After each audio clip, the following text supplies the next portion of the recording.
LPU ప్లేస్మెంట్ల రికార్డులు సృష్టిస్తోంది. Final year student 2.5 కోట్ల ప్యాకేజ్ పొందుతున్నారు. 1700 మందికి పైగా ఎల్పీయూ స్టూడెంట్స్ 10 లక్షల నుంచి 2.5 కోట్ల ప్యాకేజెస్ పొందారు. విద్యా విప్లవం ప్రారంభమైంది లవ్లీ ప్రొఫెషనల్ యూనివర్సిటీలో. ఏపీలో ప్రైవేట్ స్కూళ్ల దందా కారణంగా పేద విద్యార్థులు చదువుకు దూరం అవుతున్నారు. రైట్ టు ఎడ్యుకేషన్ యాక్ట్ కింద చేరిన విద్యార్థుల నుంచి ప్రైవేట్ స్కూల్స్ ఫీజులు వసూలు చేస్తున్నాయి. ఫీజులు కట్టాలంటూ విద్యార్థుల తల్లిదండ్రులపై ఒత్తిడి చేస్తున్నాయి. ఫీజులు కట్టలేదని పలువురు స్టూడెంట్స్కు బుక్స్ కూడా ఇవ్వని పరిస్థితి నెలకొంది. రైట్ టు ఎడ్యుకేషన్ యాక్ట్ ప్రకారం ప్రైవేట్ కార్పొరేట్ విద్యా సంస్థల్లో 25% సీట్లు పేద విద్యార్థులకు ఇవ్వాలి. గత ఏడాది ఆర్టీఈ యాక్ట్ కింద చదువుతున్న విద్యార్థుల నుంచి ఇప్పుడు ఫీజులు వసూలు చేస్తున్నారు. కూటమి ప్రభుత్వం అధికారులకు వచ్చాక ప్రైవేట్ దందా మొదలైంది. అధికారుల చుట్టూ తిరుగుతున్నా పట్టించుకోవటం లేదని విద్యార్థుల తల్లిదండ్రులు ఆవేదన వ్యక్తం చేస్తున్నారు. విద్యా హక్కు చట్టం అమలు చేయాలని డిమాండ్ చేస్తున్నారు. చాలా వరకు అందరూ ఇందులో పేద చిన్న తరగతి పిల్లలే. మళ్ళీ ఎడ్యుకేషన్ కంటిన్యూషన్ చేస్తూ మధ్యలో మళ్ళీ ఫీజు పే చేయమని మళ్ళీ స్కూల్ యాజమాన్యం వాళ్ళు పేరెంట్స్ మీద ఒత్తిడి చేయడం, తర్వాత అది కంప్లీట్గా ఫ్రీ ఎడ్యుకేషన్ అని మనం ఎదురు తిరిగి అడిగితే తీరా చేసి లేదు ఫీజు కంపల్సరీ పే చేయాల్సిందే, దీని గురించి కోర్టు స్టే ఆర్డర్స్ వచ్చినాయి అని చెప్పి దానికి ప్రూఫ్ ఆఫ్ డాక్యుమెంటేషన్ ఏమీ చూపించుకోకుండా ప్రతి ఒక్క ఆర్టీఈ పేరెంట్స్ మీద స్కూల్ యాజమాన్యం వాళ్ళు ఒత్తిడి చేసి తర్వాత ఫీజు కడితేనే పుస్తకాలు ఇస్తామంటూ ఈ ఇయర్ కూడా పుస్తకాలు చాలా వరకు అన్ని స్కూల్స్ వాళ్ళు బుక్స్ ఆపేశారు. ఆ ఫీజు పే చేస్తేనే ఈ ఇయర్ బుక్స్ ఇస్తామని ఈ ఇయర్ కంప్లీట్గా మా పిల్లల్ని ఎడ్యుకేషన్ ఆపేశారు. దీని మీద మళ్ళీ డిఈఓ గారి దగ్గర కానీ ఎంఈఓ గారి దగ్గర కానీ చాలాసార్లు ఆర్టీఈ పేరెంట్స్ అందరం కలిసి చాలాసార్లు వినతి పత్రం అనేది ఇవ్వడం జరిగింది. కొండపల్లి నుంచి వచ్చాము. క్రాంతి హై స్కూల్ అండి మాది. మా అమ్మాయికి కూడా మా అబ్బాయికి ఆర్టీఈలో వచ్చింది సార్, ఫ్రీ సీట్ వచ్చింది. ఫీజు పే చేయమని చెప్పి ఒత్తిడి చేస్తున్నారు. ఈ ఇయర్ ఇంకా బుక్స్ అయితే ఇవ్వలేదు, లాస్ట్ ఇయర్ ఫీజు అంతా క్లియర్ అవ్వలేదు కదమ్మా అని అంటున్నారు. కాదండి మేము ఇలా డిఈఓ ఆఫీస్లో మేము లెటర్ పెట్టుకున్నాము అని చెప్పి కూడా చెప్పామన్నమాట. ఇంకా బుక్స్ అయితే ఇంకా ఇవ్వలేదు. ఇంకా అదే దాని గురించి ఏమైనా న్యాయం జరుగుద్దేమోనని కలెక్టర్ ఆఫీస్కి వచ్చాము సార్. మేము మినిమం 20,000 అలా ఉంటుందండి. ఫస్ట్ క్లాస్ కదా అది సార్, ఫస్ట్ క్లాస్ 20,000 అలాగా ఉంది ఫీజు. మా అమ్మాయి వచ్చేసి 3rd క్లాసు. ఇప్పుడు ప్రజెంట్ అయితే 26,000 వాళ్ళ ఫీజు కట్టాలి. మా అమ్మాయి ఆర్టీఈ యాక్ట్ కింద ఫ్రీ ఉంది. ఆర్టీఈ యాక్ట్ కింద ఫ్రీ ఉంది. ఇప్పుడు లాస్ట్ ఇయర్ ఏదో స్టేట్ గవర్నమెంట్ నుంచి పడాల్సిన 8,000 పడలేదు కాబట్టి అవి పే చేయండి అంటున్నారు. అది 8,000 కూడా స్టేట్ గవర్నమెంట్ నడదండి మేడం. ఈ ఇయర్ అమ్మఒడి పడితే ఈ ఇయర్ మేము పే చేస్తాము, లేదు పర్వాలేదు అన్నప్పుడు మేము ఎలా పే చేస్తామని చెప్పేసి అన్నాం. ఇప్పుడు లేటెస్ట్ అయితే మేము డిఓ దగ్గర కూడా కంప్లైంట్ ఇచ్చాం. దేని గురించి అంటే బుక్స్ అనేది ఆపేశారు.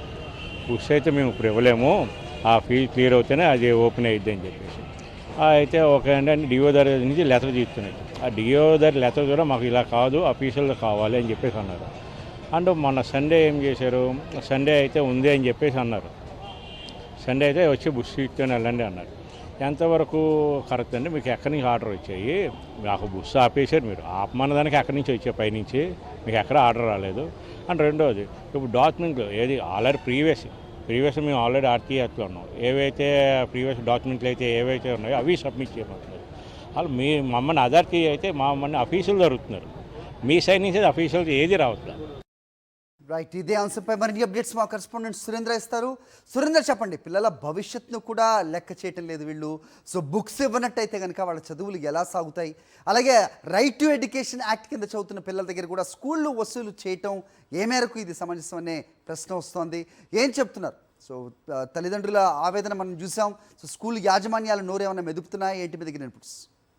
హరి, విద్యా సంవత్సరం ప్రారంభమైన దగ్గర నుంచి కూడా ప్రైవేటు అదేవిధంగా కార్పొరేట్ కాలేజీలు ఫీజుల దందాకి తెరలేపాయి భారీ స్థాయిలో వసూలు చేస్తున్న పరిస్థితి అయితే కనిపిస్తుంది. ఇప్పటికే ఆ ఫీజులు కట్టలేక తల్లిదండ్రుల ఆవేదనలు కూడా మనం చూసాం. స్కూల్లో ఫీజులే కాదు, బుక్స్ యూనిఫామ్ పేరుతోటి ₹1,000 వసూలు చేస్తున్న పరిస్థితి. 3,000 నుంచి 30,000 వరకు ఒక్కొక్క కాలేజీ స్కూల్స్ వసూలు చేస్తున్న పరిస్థితి కూడా స్పష్టంగా కనిపిస్తుంది. అయితే 2009లో వచ్చిన విద్యా హక్కు చట్టం ప్రకారం ప్రైవేటు కార్పొరేట్ అన్ఎయిడెడ్ ఏదైతే స్కూల్స్ ఉన్నాయో ఈ స్కూల్స్ లో 25% ఫ్రీ సీట్స్ ఇవ్వాలి. పేద మధ్యతరగతులు ఎవరైతే రేషన్ కార్డు ఉందో వీళ్ళందరూ కూడా ఇవ్వాలంటూ కూడా చట్టం చేసింది. దాని ప్రకారమే ఇప్పటివరకు నడిచి వచ్చింది. కానీ కూటమి ప్రభుత్వం అధికారంలోకి వచ్చిన తర్వాత ఈ విద్యా సంవత్సరం నుంచి పూర్తిగా ఎవరైతే రైట్ టు ఎడ్యుకేషన్ యాక్ట్ లో ఉన్నారో, విద్యా హక్కు చట్టాన్ని అనుభవిస్తున్న విద్యార్థులు ఉన్నారో వాళ్ళందరినీ కూడా ఫీజులు కట్టాలంటూ ప్రైవేట్ కాలేజీలు ఒత్తిడి తీసుకొస్తున్నాయి. ఒక్కొక్క కాలేజీలో ఫీజు ఫస్ట్ క్లాస్ నుంచి 10వ తరగతి వరకు చూసుకుంటే దాదాపు 30,000 నుంచి 1,00,000 వరకు కూడా ఫీజులు ఉన్న పరిస్థితి. ఇవన్నీ కూడా గవర్నమెంట్ పే చేయాలి. అయితే గత విద్యా సంవత్సరంలో కూటమి ప్రభుత్వం అధికారంలోకి వచ్చిన తర్వాత ఈ విద్యా హక్కు చట్టం ప్రకారం ఎవరైతే చదువుతున్నారో వాళ్ళ ఫీజులు ఎక్కడ చెల్లించలేదు. దాంతో ఈ సంవత్సరం చదివిన వాళ్ళు ఎవరైతే ఉన్నారో వాళ్ళు ఖచ్చితంగా ఫీజులు కడితేనే అడ్మిషన్స్ ఉంటాయంటూ కాలేజీలు ఒత్తిడి తీసుకొస్తున్న పరిస్థితి కూడా కనిపిస్తుంది. పుస్తకాలు కూడా ఫీజులు కట్టిన తర్వాత ఇస్తామంటూ చెప్పిన పరిస్థితి. దాదాపు రాష్ట్ర వ్యాప్తంగా ఉన్న తల్లిదండ్రులంతా ఒకటే అన్ని కలెక్టరేట్ కార్యాలయాలకు వెళ్లారు. సమస్యను పరిష్కరించాలంటూ వినతి పత్రాలు ఇచ్చిన పరిస్థితి కూడా కనిపిస్తుంది. డిఈఓలను కలిశారు, ఎంఈఓలను కలిశారు, నిన్న కలెక్టరేట్ వరకు కూడా వచ్చిన పరిస్థితి. కానీ ఎక్కడ కూడా న్యాయం జరగట్లేదు. విద్యాశాఖ మంత్రిగా లోకేష్ ఉన్న ప్రైవేటు కాలేజీల దందా మాత్రం కొనసాగుతూనే ఉంది. లోకేష్ దానికి అరికట్టడంలో విఫలమయ్యారు. అధికారులు కూడా ప్రైవేట్ కాలేజీల వైపు లేదా ప్రైవేట్ స్కూల్స్ వైపు కనీసం చూడట్లేదనే వాదన కూడా వినిపిస్తుంది. ఇప్పటి వరకు విద్యా హక్కు చట్టం ప్రకారం ఎవరైతే 3వ తరగతి కానీ 2వ తరగతి కానీ 5వ తరగతి చదువుతున్నారో వీళ్ళెవరితో కూడా ఫీజులు కడితేనే బుక్స్ ఇస్తామంటూ తల్లిదండ్రులకి చెప్పడం, లేదంటే వేరే స్కూల్స్కి వెళ్ళమని చెప్పడం కూడా ప్రైవేట్ కాలేజీలు చెప్తున్నాయంటూ వాళ్ళు వాపోతున్న పరిస్థితి. దీని మీద ఖచ్చితంగా న్యాయం చేయాలంటూ వాళ్ళంతా అడుగుతున్న పరిస్థితి కూడా కనిపిస్తుంది. కాళ్ళు అరిగేలాగా అధికారులు చుట్టూ తిరుగుతున్నా ఏ అధికారులు మాకు రెస్పాండ్ కావట్లేదంటూ వాళ్ళు వాపోతున్నారు. విద్యార్థులు భవితవ్యం ఏంటంటూ వాళ్ళు ప్రశ్నిస్తున్న పరిస్థితి. పూర్తిగా ప్రైవేట్ కాలేజీలన్నీ కూడా విద్యా హక్కు చట్టాన్ని తొంగలో తొక్కాయి. ఇప్పటికే ఫీజుల నియంత్రణ గత ప్రభుత్వం ఫీజుల నియంత్రణకు సంబంధించి ఒక జీవో ఇచ్చింది. ఆ జీవోను కూడా ఈ సంవత్సరం తొంగలో తొక్కారు. ఇష్టానుసారంగా ఫీజులు పెంపుదల కూడా చేశారు. దీని మీద రాష్ట్ర వ్యాప్తంగా తల్లిదండ్రులు కూడా ఆందోళన చెందుతున్నారు. విద్యా సంఘాలు ఆందోళన చెందుతున్నాయి. ఇటు పేరెంట్స్ అసోసియేషన్స్ ఆందోళన చెందుతున్న పరిస్థితి.